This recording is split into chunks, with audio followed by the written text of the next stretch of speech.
Good evening. Oh, I'm good to go. Okay, so we're just gonna let that sit there for a sec, and we're gonna go someplace else here. This is a few years back, but that's not really what I'm here to talk about. What I want to talk about is the process of education. We've got all these little kids here, all ready to do cool stuff, all ready to go out. Scott talked about all this great stuff of like how do we get folks going. And we keep using this idea of sustainability, this word sustainability, and for a long time I think education was education about sustainability, and that was in that kind of awareness process, maybe in the late 70s, early 80s, when we all felt bad about pandas and whales, and we were all like, oh gosh, it's all my fault, what do I do? And it didn't really give us anything to do, it just said these are all the bad things, right? And so then we moved into education about sustainability, and we started talking about systems, and we started taking a look at like how do these things really work together and what's going on here.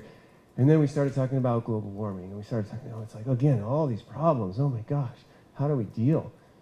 And now, hopefully, at some point here in the not too terribly distant future, we're going to be able to get to education as sustainability.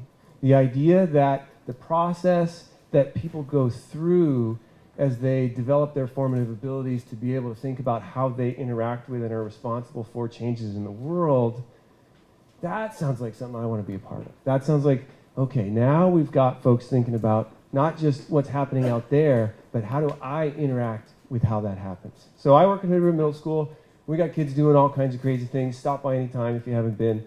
Doors always open. Kids are ready to take you for a tour anytime. Come to the market, all that kind of stuff. Our design methodology is called permaculture.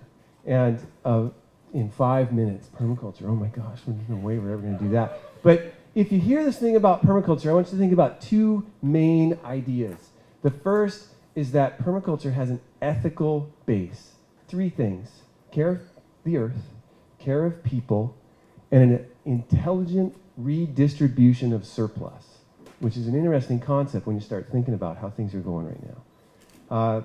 Alongside of permaculture, kind of like you're in the elevator and you're going up and you got 30 seconds to tell somebody what permaculture is all about.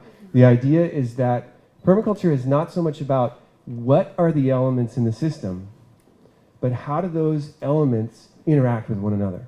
And so permaculture is not a recipe card or this is permaculture and this isn't. Permaculture is like you put your permaculture glasses on and you start taking a look at what's going on in the system, and then you start looking for those connections.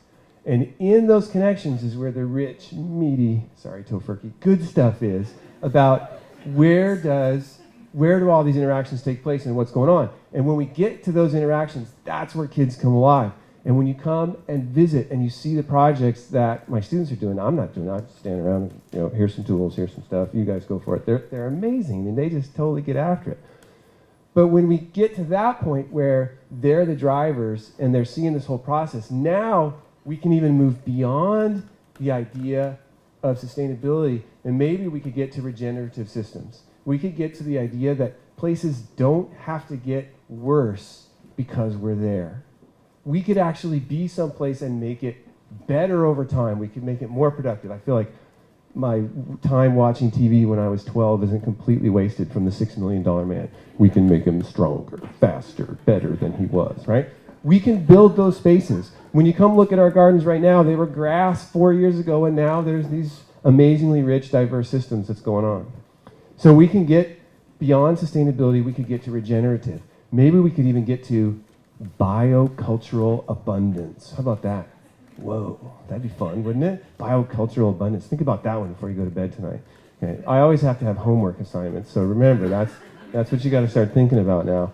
And so I was thinking, like, how am I going to do 5 minutes? What am I going to do here? So when we get to this idea of biocultural abundance, then we can start moving education away from a passive, receptive system to far more of a transformative system where we're not having school be a place where young people are held until they're ready to go on to do something else, but it's a place where they start doing things with the information that they're working with, and they're amazingly good at it.